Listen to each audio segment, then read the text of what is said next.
Martin Truex Jr. captures his series-leading 5th win of the season to take the lead after the first race of the playoffs and tries to sweep Richmond this Saturday night. Kyle Busch, meanwhile, struggles again and drops to 4th place after a disappointing race in front of his home crowd, and he's none too happy with the weakest drivers in his sport. And we'll take a look at the playoff standings as well as this week's field with the latest odds and our picks.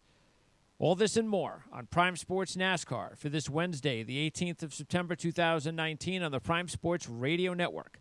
Brought to you by RaceReviewOnline.com, RotoWire.com, and Covers.com.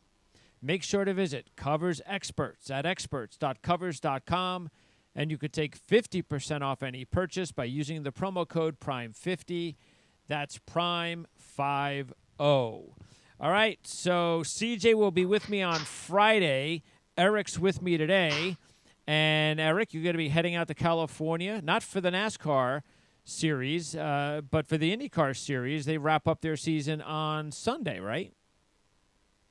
That's correct. Yeah, Sunday's race will be the season finale. So it'll be Joseph Newgarden, Alexander Rossi, Simon Pagenaud, and Scott Dixon going for the championship. So that'll be the biggest storyline of the IndyCar weekend for Sunday. Why does that series end so much earlier than NASCAR?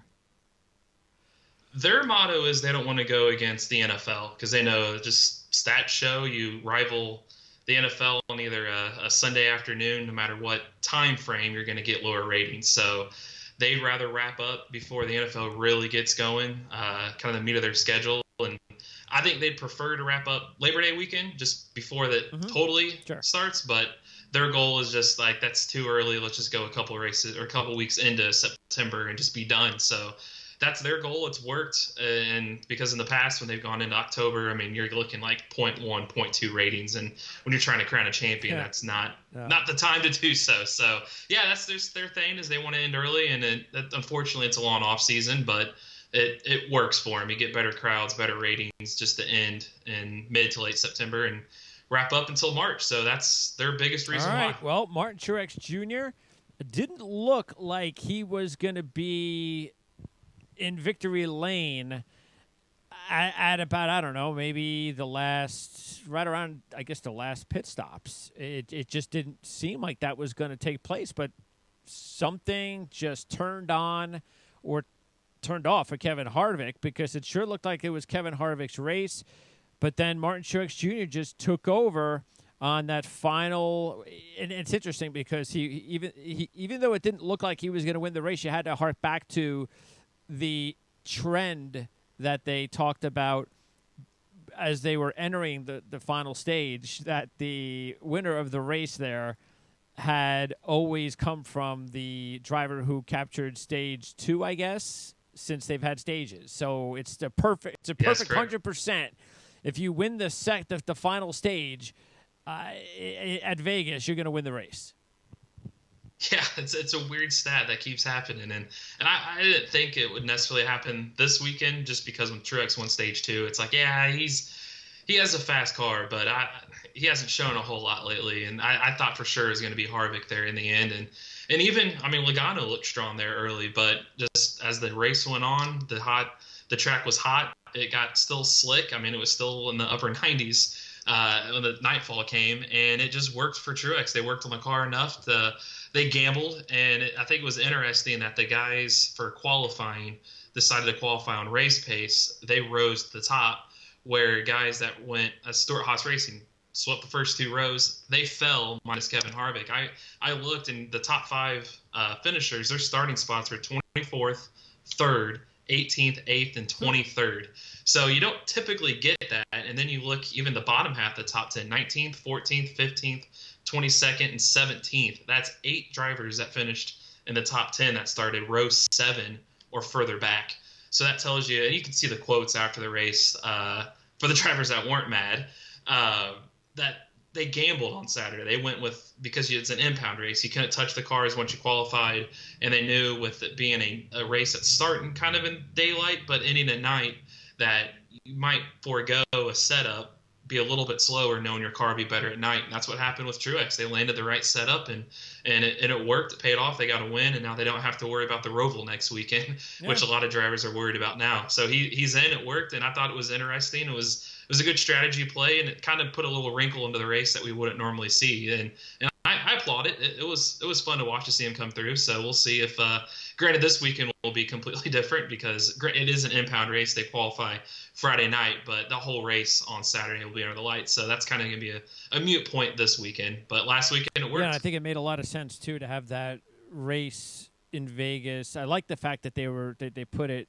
late because it didn't interrupt at all, like you were talking about with the IndyCar series and football.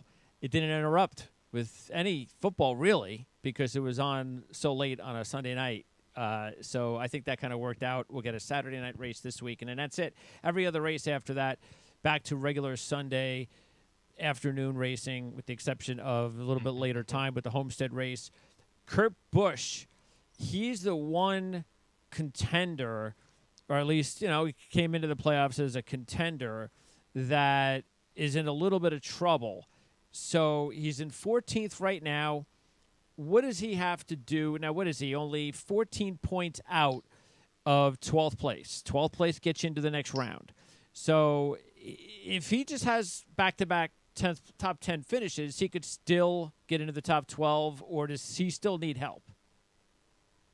I think he's going to need a little bit of help. I think he's going to have to get some stage points. I mean, 14 points is not much to make up in 2 races. You could just take 7 off this weekend and 7 off in the Roval, but I just don't like the way they're running right now, and it scares me a little bit. I mean, you look at road courses. I look at where Kurt's done this year. He finished 13th in Sonoma and 10th in Watkins Glen. So in theory, that might get it done on the Roval, but you got to look at who's in front of them and the way they're running. I'm not real sold on Almirola still. I mean, we saw him fade last weekend. He was 9th and 12th respectively on those same 2 road courses. So it's kind of right on par with Kurt, and Kurt can't be right on par with him. He's got to get 14 more points than him to get past. And this isn't a typically great track. I mean, granted, Kurt's won at Richmond in the past, but in his last 3 races, he's 11th, 18th, and 11th. One top 5 finish in his last 8 finishes at Richmond. He's got 1 top 5 in his last 12 overall on the season. That was the win in Kentucky. So he's not trending in the right direction. I talked about that last weekend, going into last weekend, that Vegas wasn't typically a strong track for him, and he struggled on the season, and look where he ends up. He ends up last. So I'm not high on him making it past this round still. I still think he gets eliminated. So honestly, I think in order to get through, he's going to probably have to show race winning potential, and he hasn't shown that. So I think he's going to have to get that in order to get by. And right now, I don't see it. The only thing he has going for him is that he's won here before at Richmond. He was 2nd and 9th at Bristol and 12th at Martinsville. So if he has that type of result this week, that's a decent win for him after what happened last week. He was 11th at Richmond earlier this year. But I think you hit it on the head with Almirola. Almirola hasn't had a top 10 since Daytona. And Daytona is a crapshoot. So in reality, he hasn't had a top 10 since Sonoma. And yet Sonoma is a road course. So you got to go all the way back to Pocono when he's at a top 10 on just a normal race course. He's the guy that I think you have to point to and say, okay, if I'm one of the drivers outside the top 12 right now, I'm saying, hey, you know what? I think we can get past this guy. Yeah, that's exactly right. He hasn't had a top 5 if you want to go all the way back to Phoenix in March. And to bring it full circle, that was the season opener for the IndyCar series. And here they're at the season finale. You think they ran a full season, and he hasn't had a top 5. He's only had 1 all year since the start. Yeah, that was the one in Phoenix. So that's not going to get it done playoff time. You're going to have to get a top 5. There's no way he's going to skate by. So you got to look at the guys outside. That's why I look right now. Ryan Newman may be in the catbird seat. He's only 6 points back.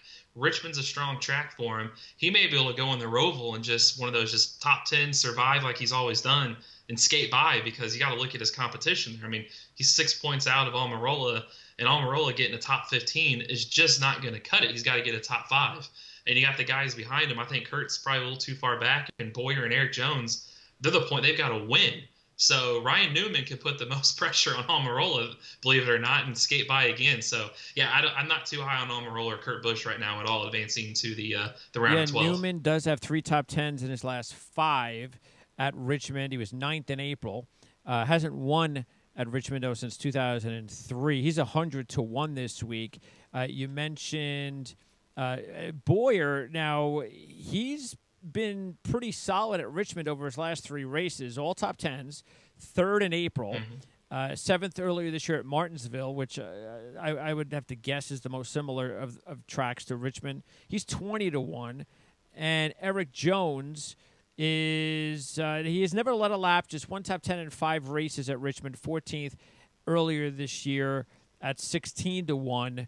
So I would agree, I think, and not just by the points. Because Jones is really hasn't shown anything. I mean, Boyer's probably the one based on the fact that he's raced pretty well over his last 3 races here. But this is just not a good time of year for Clint Boyer generally. No, and he's usually faded in this time of year. And now he's 21 points out. So it's again, he's got to get top 5s, and he doesn't have many of those this year. He's been getting better going into the playoffs, and then all that momentum went away last weekend, and now he's at the point he needs a top 5. And this could be the week, but then again, you got to go to the Roval after that. He finished 11th and 20th on the 2 road courses this year, so I just don't see it now. He needs to get a win. He hasn't won in over a year. I mean, 21 points is going to be hard to make up. Granted, it's on his teammate who's struggled lately, but Almirola is just going to top 15 him to death. That's all he's going to do. He may not get a top 5, but he might get a top 15. So stage points are going to be key.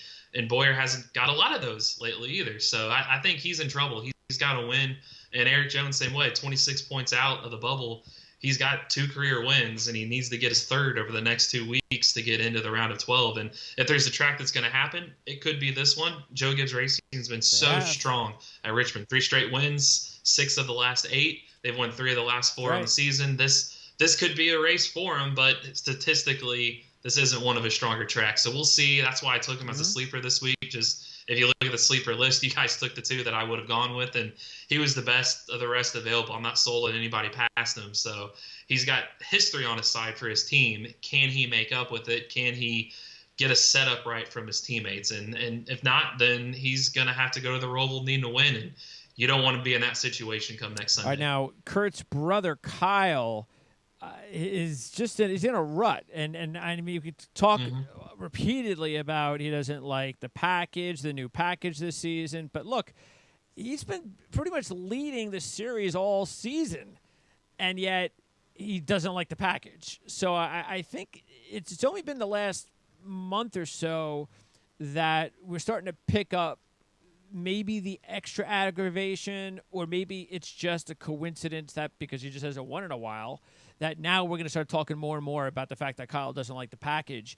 I don't look. He's now up to 4-1 to win the championship, so that's good for me or anybody that's taken Kyle as much as I have all season in futures to win the championship. I don't think that Kyle all of a sudden is going to change as far as the playoffs are concerned and just dive out and be gone after the next round. Maybe not even make it to the round of 8. But he's definitely not happy. Matter of fact, let's listen to what he said after the race regarding the situation in which he ended up in a minor altercation on the track with the type of drivers that we have questioned whether they should be out there or not.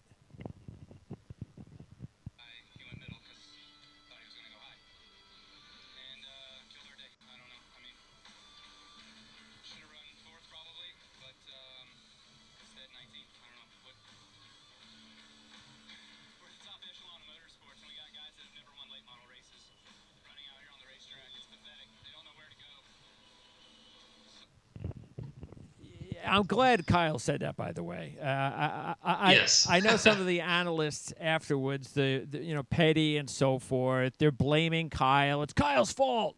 He should know better. He's the one who rammed into the driver, and Kyle Petty wanted to reference how you get tickets, like out like in the real world. If we were to Yes. ram a driver out on the highway, the driver who rams the other driver always gets the ticket. That's the way. So that tells you that Kyle's wrong. Well, just because a law is wrong, I mean, that's just a silly law. I mean, how many times have been out there, and so you do get in a situation where you are the one that rams your car into the car ahead of you because the car ahead of you does something stupid. That doesn't mean it's your fault. Yes. No, I could even go further.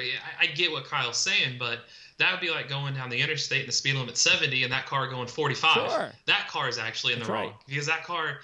I don't know what Smithley was doing running that line. Granted, he said he was going to run that line up there, but he should have went to the inside. Just stay out of the way. Go to the apron, or better yet, and we've talked about this. I get some of these small teams being around budgets, but we're in the playoffs. What purpose does he serve being out there? That you don't take the hey, we saw the NFL right now that I would say the Miami Dolphins are not one of the better teams. You don't see them.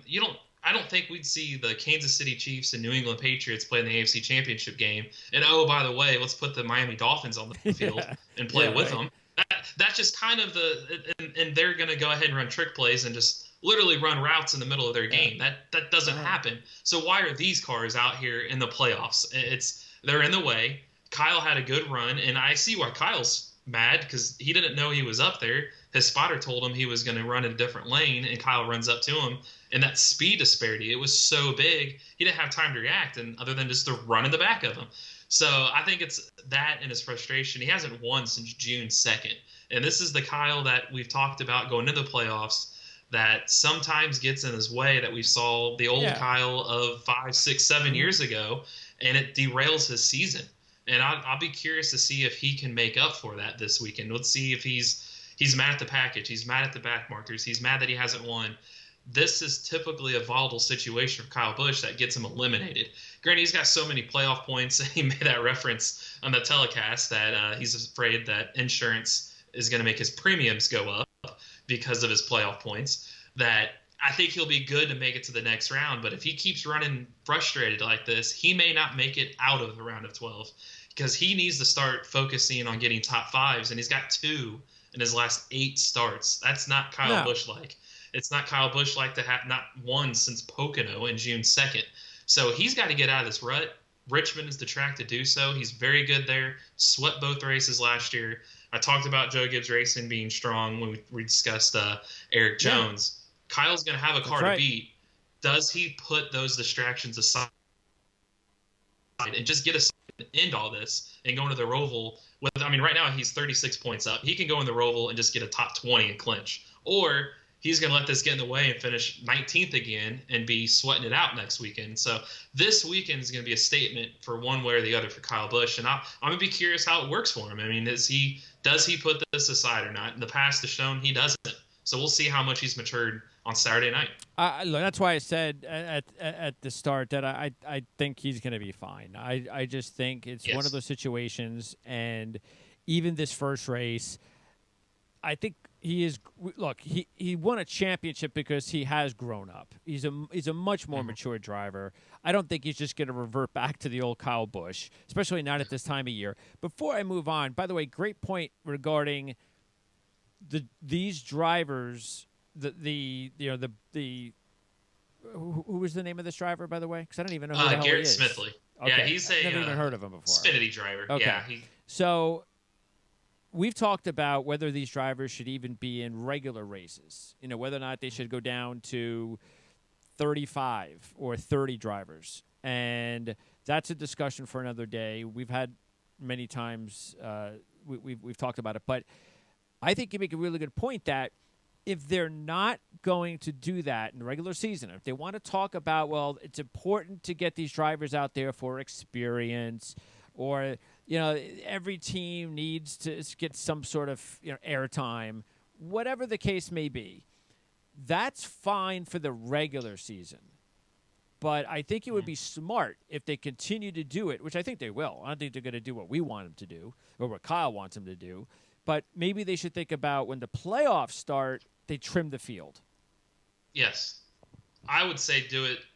And I hate to exclude the small guy, but they're not any relevance to the play. I mean, Talladega, maybe you want to let them run because anybody can win that race, and everybody's running in a big pack. But these other tracks, I think once you get to the playoffs, you should cut it to maybe the top 30 in the points, and then maybe after the first round, cut it to the top like 26, yes. Cut it down to 24, yep. Get to the round of 8, maybe just have the top 20. The top 20 guys that belong Absolutely. Out there, because you don't see other. That's what makes the playoffs in NASCAR awkward. Because in all these other sports, you stick and ball. When a team's eliminated, they're eliminated. They don't keep playing, and especially keep playing on the same field as other teams that are winning. So it was a prime example for Sunday that car had no business winning. They're going for 30th place finish. That driver isn't very experienced. What's he doing? He manipulated outcome because, like Kyle said, he did have a top 5 car. It was remarkable. He made up 3 laps. At one point, it was 3 laps down. And that shows you the strength that they've got. And then he's relegated to a 19th place finish. So I would just hate to see that come down to a Roval, Kansas, one of the cutoff races. Hey, it's going to happen. We talked about this. A big name driver gets taken out. It's going to happen. Yep. And when that happens, I hope it's not my favorite driver. That it happens. Oh, I'd be mad. Yeah, absolutely. That'd be my same example as Patrick Mahomes throwing an interception to a Dolphins quarterback in a game of the AFC Championship game where they're not even in the game. It just doesn't make sense. It's look. We'll see how it goes. If NASCAR wants to turn around and say, well, look, the reason we have these drivers, one of the reasons we have them out there is because it's almost like they're part of an obstacle course. So you've got to get around these guys. It's part of, it's just a way for them to have to deal with. If they just want to throw that in there, I'd actually accept that explanation. Say, okay, all right, hey, you just want to throw any little, contraption onto the track, including a moving car that can interrupt a driver's opportunity like we saw with Kyle this past week, then fine. I'd even be okay with that excuse, but we know that that's not the reason they're out there. And I think this also goes to our point about maybe one day having a salary cap.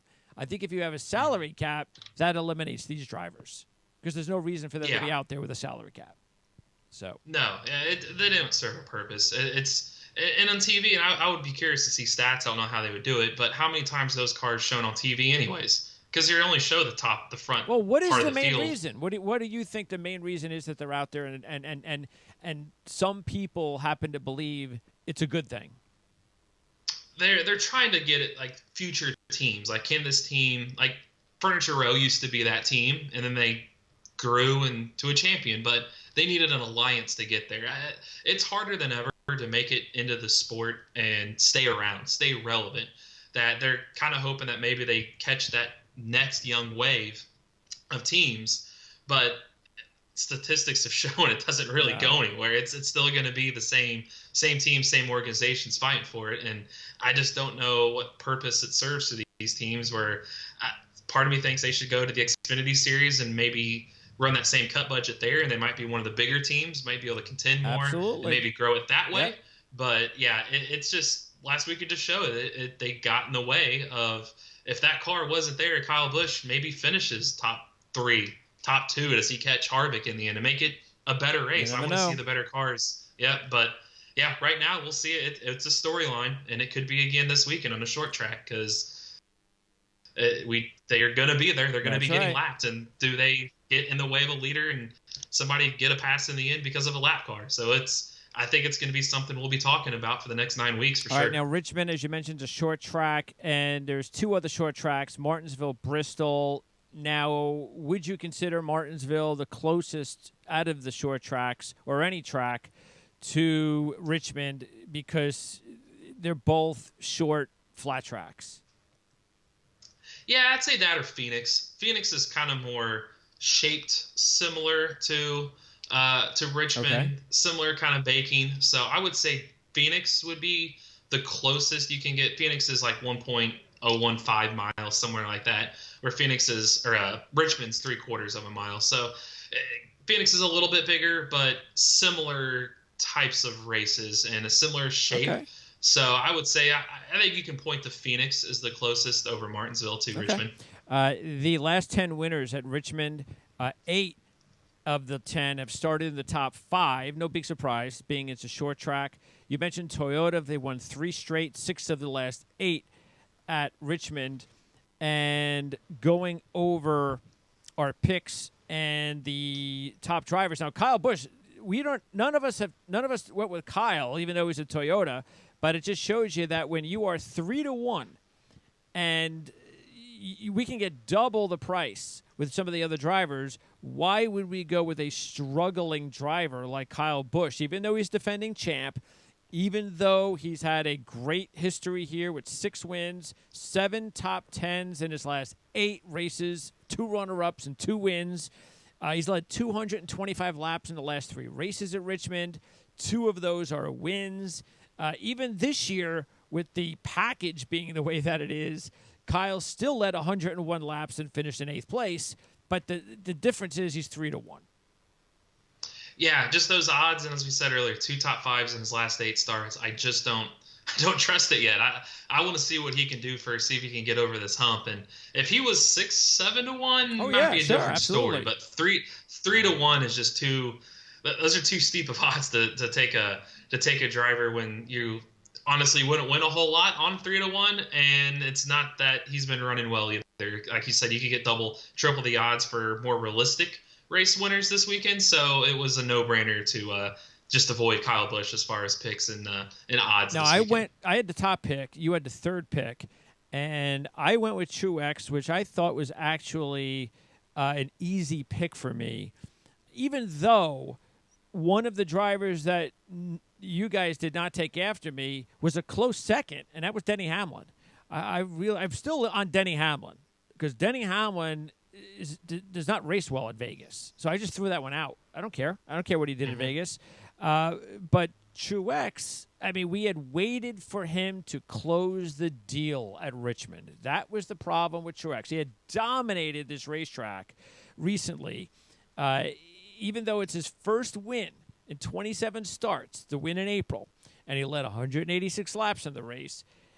He led 861 laps over his last 6 races. With one of those races, he didn't lead a lap. So, boy, did he dominate, and does he dominate at this track. He finally won, and I'm getting 6-1. Would he have been your top pick? Yes. Yeah, he would have. He was one I was looking at, seeing, and he went off first, so that's why I first thought, like, oh, well, he's gone. That's my first. If I had the top pick, that was who I would have gone. 5 of his last 6, as you said, he's led over 100 laps. He just couldn't get over the hump on a short track. Now that he did, and he won last race. He won the last race at Richmond. I was shocked he was 6-1. I thought he'd be more 3-1, 4-1-ish range. But the only thing with Truex is, and again, this is a weird stat, is he's never won back-to-back races in his career. He's won 24 Cup races. Never back-to-back. But if he was going this is the weekend to do it. But, he was there. And as I went with Logano, but I almost went Hamlin. And I think Hamlin can come out of it. We talked about Toyota and Gibbs and how good they are there. This is one of his better tracks. But here's the stat, too. Out of the races this year, we've run 27. 4 of them, we've gone to the same track now twice. This will be the 5th. Denny Hamlin's got 3 top 2 finishes in those 4 races. He won at Bristol. He won at Pocono, finished 2nd at Michigan. So does that bode well for Richmond? I would say absolutely, just because look at his past stats. He's got he was 5th in the spring, 3rd last spring. He's got 6 top 6 finishes in his last 7 there. And I think you look at his finishes lately, those aren't a byproduct of bad race cars. It's just bad luck. He was involved in a wreck in the Southern 500. He had a fast car there. He could have won. The Brickyard, he wrecked in practice. Car caught fire. He had to start last in a backup car on a track that's hard to pass at. He still came up to 6th. And then he got last weekend, like you said, he's never good at Vegas. Just throw that race out.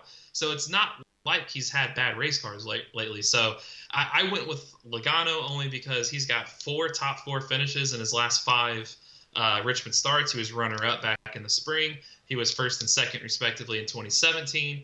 He seems to be running better. He had a fast race car last weekend. It's just he was kind of like Kevin Harvick. They went with more speed early. Car faded as it got night. Now we're in a nighttime race. And I just look at the trends. You saw Truex kind of end he in had a his mini drought slump. last weekend. Yeah. Well, Logano's won the race before Truex. So Logano won in Michigan, Truex won in Sonoma. Those are That's right. their last wins. So why not revert Why not? backwards? Plus, Penske has been arguably the second best team in Richmond. If you combine them and Joe Gibbs Racing, they've won 9 of the last 11 races at Richmond. So I think it's going to be one of those 7 drivers. And Hamlin's right there, but I got 7-1 odds for Logano. He's the defending series champion. So let's go a little bit longer, take a risk on Logano. So I went with him. But I think you're going to see Truex, Hamlin, and Logano, all 3 top 5 finishes on Saturday night. I know that's not going too much on a limb there, but those are going to be your 3 of your top 5 finishers. CJ had the second pick and went with Kevin Harvick at 6-1, and he's had a good career at Richmond as well. 8 top 5s in his last 10 races at Richmond, including 2 runner-ups. He's won the pole the last 2 races there. He was 4th in April, led 30 laps.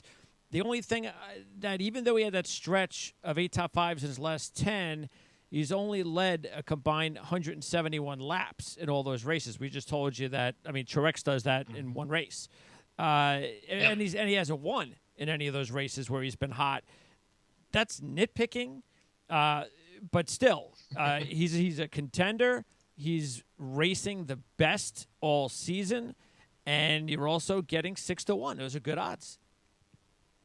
Yeah, I think he's going to be right there too. Definitely a top 7. He's got 7 top 7s his last 8 starts on the season. He's finished worse than 5th just once since he's joined Stewart-Haas Racing at Richmond, or at least since the fall race of that first year of Stewart-Haas Racing. So he's going to be there, but does he have enough speed to contend with Gibbs and Penske? That will say a lot. And we talked about Kyle Busch to see what kind of statement he can make. This will be a good statement for Kevin Harvick to see if he has the speed to contend with them on a track that those 2 have statistically been the best at. So I think he'll be there too. A solid top 7 finish. He's 52 points to the good right now. I will say that I feel good about Kevin Harvick clinching a spot to the round of 12 on Saturday night and having enough points up on the bubble where he can also, even without winning on Saturday, he'll have enough points to clinch his way to the second round and not have to worry about the Roval. So I don't think we should be worried about Kevin Harvick at all this weekend. And that's a good pick by CJ. What about Keselowski? Because we've kind of ignored Keselowski lately, even though he's in a good stretch right now. He's a bunch of top 10s, 3 top 5s in his last 4 races. Maybe it's because, look, Keselowski is not typically the type of driver that leads a lot of laps. He steals a lot of wins. But he did lead 31 laps in April, finished 7th. Last year in this race, 67 laps, finished 9th. He's, matter of fact, 8 top 10s in his last 11 at Richmond, and he dominated from the pole in 2014, 383 laps he led at this track. He's 8-1. I guess it's just that there are several other drivers that are all in the same odds category that just happen to be maybe a tick better statistically. That's got to be why. And I looked at him. It was between my pick, him, Hamlin, and Logano. Those are the 3 I looked at. Logano just had kind of the middle odds. Plus, he's just been a little bit better than Keselowski at Richmond. But Keselowski, he's got 6 top 10s in his last 8 on the season, 3 top 5s in his last 4. I just don't think his speed is quite there yet. But we've seen how Keselowski's done this in the past. He doesn't necessarily have the speed all race. He goes good pitch strategy in the end, where they takes fuel only, 2 tires, gets his way to the front, and there he is. Last weekend's a prime example. I know. I saw him out there late, and I was like, what the heck's he doing in the top 10? I thought he was a lap down car. I couldn't even believe he was back there. Honestly, I thought going to say the same thing. I thought when I saw him up there, I was like, oh, Keselowski just won a lap down. And then I realized, no, he's actually 3rd place. I mean, his hood was up for crying out loud after the second stage. And here he is at 3rd place finish. So that's just him and Paul Wolf's MO. And I just don't think they're there on the speed yet to hang with the Gibbs cars, Kevin Harvick and Logano. So that's why I didn't choose him. I went Logano over him. But if you look at his stats, he's probably going to come with the top 10. And the only way I think he wins this race is if he somehow gets a flukish caution and goes off strategy and gets track position and wins in the end. But if not, solid top 10, but I just don't think he's quite there yet speed with And he those other also guys. won in Martinsville earlier this year. So he's in a good position winning Martinsville and Kansas with those two races back-to-back in the playoffs. Okay, So, by the way, Kozlowski at 8-1. Now our sleepers, I had the first pick, went with Elliott at 16-1. As you mentioned, went with Jones at 16-1. CJ went with Larson at 14-1. Taking a look at those three drivers, and it's interesting because those are like the top three sleepers on the board odds-wise. This just happens to be one of those tracks where it's very unlikely that we're going to get a deep sleeper or a long shot or even a semi-sleeper. The chances are it's going to probably be as far back as these three sleeper drivers here, and that's it. It'd be a surprise if it was anybody else other than these three plus the favorites. The difference of the three, first of all, tell me who you would have taken with your first pick as a sleeper, since I went with Chase Elliott. Definitely Chase Elliott. He seems to be coming along. 5 top 10 finishes his last 6 starts on the season. He finished second in the spring race last year, fourth in the playoff race. Granted, he was 15th this past spring, but I don't put a whole lot of stock in that because Hendrick wasn't running real good at that point anyways. But you got to look at, can Hendrick sustain this momentum right now? They had all 4 drivers in the top 11 in Vegas, all the 3 playoff guys in the top 7. Can they replicate that? This track didn't start off as a great track for Chase Elliott in his Cup career, but he's since turned it around. He ran really good in Martinsville. He's typically good in Phoenix. So I would have definitely taken Chase Elliott as far as that group, just because if there's anybody that can steal this one away from those guys, granted, I said Keselowski last, but Elliott's going to be right there with like a Keselowski. I think he's going to be that guy that you just look up and, hey, there's Chase in the top 5 again. And I don't know if he'll win it outright, but he's going to need a little bit of help. But he'll be right there around the top 10, and that's all he needs to do. And just keep top 10ing his way and get to the round of 12 and finally figure out a way he can get to victory lane. But you got to look at the round of 12 last year. Dover and Kansas are in there, and he won both races last year. So I wouldn't close the door on Chase Elliott yet. So I would have went with him this week. So I think he should be there. And Kyle Larson would have probably been my second pick as far as the sleepers, because he does have 4 top 10s in his last 6 races at Richmond, a runner-up, a win in 2017. He had the wreck in April, so there's that. But look, 14-1. So those are good odds for Larson. That's where we always want Kyle Larson. We don't want him under 10-1. When that happens, it doesn't make any sense to us. But he's in a good spot because he really, since the runner-up at Chicago, he's been strong. He has, and I think he'll be strong on Saturday night. He hasn't won since this Richmond race at when it was the regular season finale in 2017. Crazy. So I just don't know if he's quite there yet to win. When you look at the guys that we talked about, the favorites, those are going to be a hard group to beat outright speed, because that's what Richmond is. You don't get a lot of fluke winners. I think that's why the cream always rises at the top, and we see the big names win. And Larson's close. He's there, but I think like Chase Elliott, good top 10 finish. He's 17 points to the good right now in the playoffs. It just needs to keep that going, so that way he can race to the Roval with a lot less stress. If you remember last year, it came down to the last lap of the Roval that got Kyle Larson in, because Jimmy Johnson and Truex wrecked each other there in the last turn, and it took Johnson out, and Larson escaped his way in.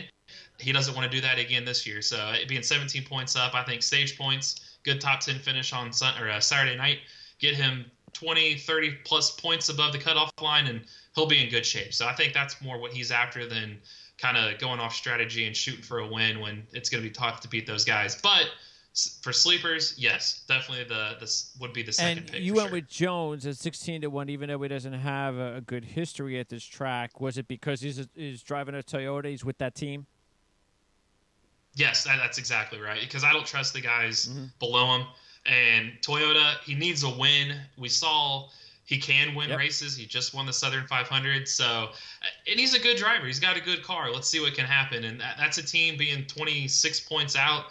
They may go off strategy. They may try something there. They're kind of in that position. So you got that position, and you know he's going to have a fast race car. maybe they can squeak out a win. So yeah, that's the reason I went with him, just because that scenario, and like I said, the drivers below him, I just don't put a lot of stock in Yeah, this and weekend. Bowman's at 40-1. He's never fared well at Richmond, but hey, you got to give him a lot of credit for starting out sixth place in Vegas, considering he hadn't had a top five since his win at Chicago. Yeah, I thought he was dead in the water. He was one of the guys that I picked that I was a pretty simple pick for me Yeah. not to make it to the round of 12. Just, I mean, you got to look at too. He's also had two top tens since June. I mean, he hasn't been around, and then all of a sudden he gets a top 10 on Sunday, and it wasn't just a top 10; it was a sixth place finish. He was there, so I'll see if what he can do this weekend. He's got 3 starts with Hendrick at Richmond, all of them being in the top 18, but none of them in the top 10. So he's right now 10 points to the good. His best path is stage points. Stay out, get stage points. Try to get further up, because right now he just doesn't have the speed to beat those guys, but a top 15 in stage points will help him. And I think that's what he needs to do to make it to the round of 12, because the Roval's going to be the Roval, and he's going to be in the mix with some of those other bubble guys. But he's there, but you got to look at also the guy ahead of him, 12 points to the good, but only 2 points ahead of Bowman's Ryan Blaney. And this is not a good track at all for Ryan Blaney. Yeah, I mean that's why he's 40-1. His best finish is 18th. He was 25th in the spring, no laps led ever in Richmond.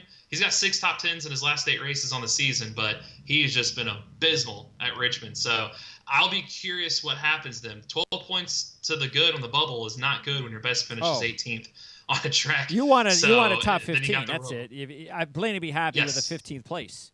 He just doesn't want to have a really bad issue. And it is strange that he doesn't fare well at Richmond, because if you take a look, he was 4th at Martinsville this year, 4th and 10th at Bristol, 3rd at Phoenix. We're not asking him to win the race. We're just asking him for a top 10 or 2. I mean, it's real surprising that he hasn't fared well at this track, including 25th in April.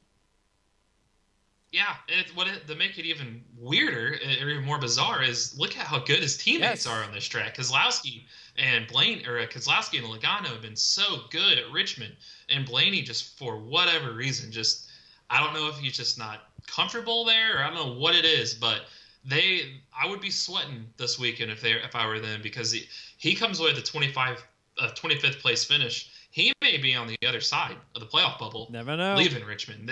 His only saving grace is Almirola isn't that great at Richmond, and he's right there on the bubble. And the guys below the bubble aren't necessarily great at Richmond either. So, but that might tighten this thing up. So we'll see. But that's going to be a driver to watch to see if. Just remember that he's 12 points to the good right now. Let's see where that goes on Saturday night with the By the way, Byron, give him a lot of credit. It looked like they were in trouble last week, but still ended up with the top 10, and which is, I guess, no big surprise when you have Chad Knaus as your coach. And he's been okay here. No top 10s, though. Only his 4th race. But as long as he has another okay race, he sets himself up. He's in good position heading into Charlotte. He's 40-1. Johnson, his teammates, 80-1. He's 12th or better in 10 straight races at Richmond. So keep that in mind. And Suarez is 80-1. He could be interesting because he's been very steady lately. He's got a couple of top 10s here. He's raced well at Martinsville and Bristol this year. And 80-1, of course, is a big number. And Austin Dillon at 100-1. His best 2 races at this track were his last 2 races. Yeah, those are some guys with some, not the playoffs, but got some longer odds that they could still win. Johnson would be the guy I'd look at just because of how strong he's been at Richmond lately. We've seen how good Hendrick was last weekend. Do they sustain that and bring a good package for this weekend? Probably do. So does Johnson steal a win, or does he just play that guy to help his teammates? And he's a good team player, so I think he'd be a guy to help his teammates. I think that's why the only reason he finished 4th out of the 4 Hendrick guys last week is he's going to be a guy to try to get the setup right for his teammates. But I do think out of that group, he's got the best chance to steal a win, but it'll be hard. There's a reason it's been so long since he's won a race, and I think they're now looking ahead to 2020 try to get some cars ready, get a chemistry going so they can come out of the gate stronger in 2020 and not be in this position. What about again. fantasy for any of those drivers that are 80-1 or higher? I mentioned Johnson, Suarez, Dillon, Newman, and we got to throw in DiBenedetto too, because of the fact it's a shorter track, and he's a Toyota at 300-1. I'm throwing a buck on him this week. Oh yeah. DiBenedetto definitely. We saw what he did at Bristol, and we've talked about how good Toyota is at Richmond. So DiBenedetto could be there, and granted, now that he knows he's got a ride for next year, let's see how strong he races. He can go reckless if he wants, especially against other Toyotas, because he's not going to be a Toyota driver next year. So we'll Give see. us the latest news there, because also Hemrick is no longer with RCR, right? Yes, that is correct. So Paul Menard abruptly just decided, this is it. I want to spend more time with my family. Yay. And I'm going to step out of my seat and let DiBenedetto. Yes, unfortunately, yes. He's good friends with DiBenedetto, and I think he felt bad for his friends, and that's a good quality talent. And I think it says a lot that Menards, who his dad is John Menard, is staying around with that team. So that shows the commitment they've got to DiBenedetto. So he's moving to the Wood Brothers, and they're also keeping the alliance with Penske. So this could be a very good situation for DiBenedetto. We saw what Ryan Blaney did in that car. He won at Pocono. He was a playoff driver. So this is his best opportunity. But in terms of Richard Childress Racing, they got rid of Hemrick at the end of the year, which is a shame. He did a really good job for him in the Xfinity Series. And he's Rookie of the Year right now, right? Yes, and he probably will win that. And you got to look too at the numbers. He's not that much off from Austin Dillon. They're pretty well on par with each other. So I think you've got really what it boils down to is money. And Tyler Reddick is going to be a budding superstar right now. I mean, look at what he's doing in the Xfinity Series. And he made it clear he left Junior Motorsports after winning the Xfinity Championship last year for Richard Childress. And the reason he said, which was a shock, everyone's like, why would you leave Junior Motorsports? That's one of the better Xfinity teams. He said, because RCR has a Cup team. My goal is 2020 to be a Cup driver. So Richard Childress gave him, I think, 2-3 opportunities in the Cup ride. And he finished 9th, I believe, in Kansas back in the spring in a third car that wasn't really worth anything last year. So that turned some heads. He's an Xfinity Series probably championship favorite right now, I would say. He went 72 laps on a tank of gas when nobody thought that was possible. And Vegas won that race. And I think Childress is fearful he's going to lose him, and he brings money. So that boils down to fear of losing him and a guy that brings more money than Hemrick. So Hemrick out, Reddick in. And the goal really was to expand to a 30-car team again. They've got 3 charters. It just didn't make dollars and cents. So Reddick will be it's not announced yet, but it's all signs that Reddick's going to be in that 8-car, or maybe they move it back to the 31. I'm not sure number-wise, but he will be the second Richard Childress Racing driver in 2020. And what's going on with Darrell Wallace? Because once again, apparently, they're I don't know, whether it's creativity, whether it's just plain old smarts, marketing, strategy that you just somebody needs to hire someone that knows something about how to market a driver in the sport of NASCAR, because if you hired the right people and you're looking for a driver that hasn't won before in the Cup Series, how do you not turn to Darrell Wallace? Yeah, and he showed. Look what he did in the Brickyard. He showed if you give him a car capable just the top 15, what he can do with it. I'd put him on like that DiBenedetto level. I mean, he's right there. He just doesn't have good cars, and they're running aged tires, aged chassis. So, but he's even a better marketing. That the whole sport is about marketing dollars. And we know he's got the talent, but what puts him over the edge over guys like even DiBenedetto and some of these other drivers, he's a marketing dream as far as I'm concerned, and it's not just because he's black. There's a lot to his personality that will drive younger drivers, and it's a cherry on top that he's African American. The fact that for whatever reason that somebody isn't smart enough to take this guy and put him in a good car, I don't get it. I'm sorry. Yeah, he needs. No, I agree. And from what I've heard, he still has a year left on his contract with Richard Petty Motorsports, and they're honoring that, even searching for funding. So right now, it sounds like he's going to be back, and all the rides are drying up. I would have rather seen him have a path to maybe like a Stuart Haas, But it sounds like with them, all four drivers at the moment sound like they're coming back, unless Cole Custer ends up taking one of those seats. But I think Wallace deserves a seat like that, and he'd be a good mark, like you said, a dream, if winning caliber driver. That only both NASCAR. So, but right now he's going to be back with Richard Petty Motorsports as far as we know for 2020. All right, and as we wrap it up, we added our futures again this week. You and I both putting $1,000 on Truex at 6-1. So not a surprise that we both added on to Martin Truex Jr. CJ also added on just 200 to Truex. So we all have Truex this week. I put a couple hundred on Hamlin, 500 more on Kyle. Hamlin's 8-1. You know, he's still got pretty good odds, considered it wasn't that long ago that he was considered, just last week, I think he was considered one of the favorites. And then you also, along with CJ, went with Harvick. You put 500 on Kevin. So 2 drivers this week for you, Harvick and Truex. Yeah, I just played it safe. Harvick, we know right now he looks like a championship 4 driver. Truex, I was shocked at 6-1 still, even after that win. So I think he's there. Hamlin at 8-1. Even if he gets a win, we know that he may only go to 6-1. So I figured this week let's throw some more money Harvick and Truex's way, and probably pick up Hamlin next week, depending on how Saturday night goes. All right, Eric. So, again, you're going to be in California on Sunday. We can follow you on Twitter, as well as you'll be posting a lot of content at racereviewonline.com, right? Yes, I will. Yep, still be doing the IndyCar stuff, but also from afar doing NASCAR write-ups, just because that generates a lot of interest right now. So we'll be doing both, keeping track of both, and seeing how this weekend plays out on both sides. You got playoffs and championship, or playoffs for NASCAR, championship for IndyCar, and then it kind of goes down just to NASCAR from here on out after. And when's the next time you're going to be at a track in NASCAR? I will have to look.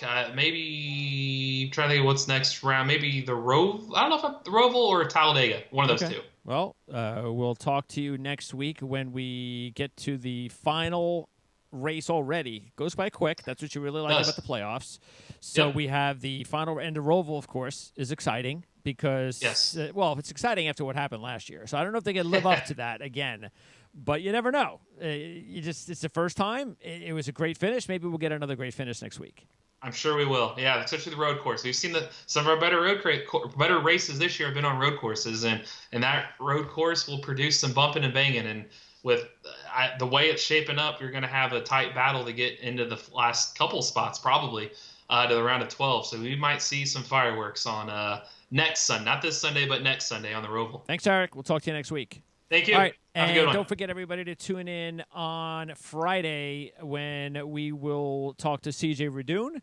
We'll get his take on the playoff race and, of course, his picks and everything else going on before this week's race at Richmond. So we'll see you again next time here on Prime Sports NASCAR.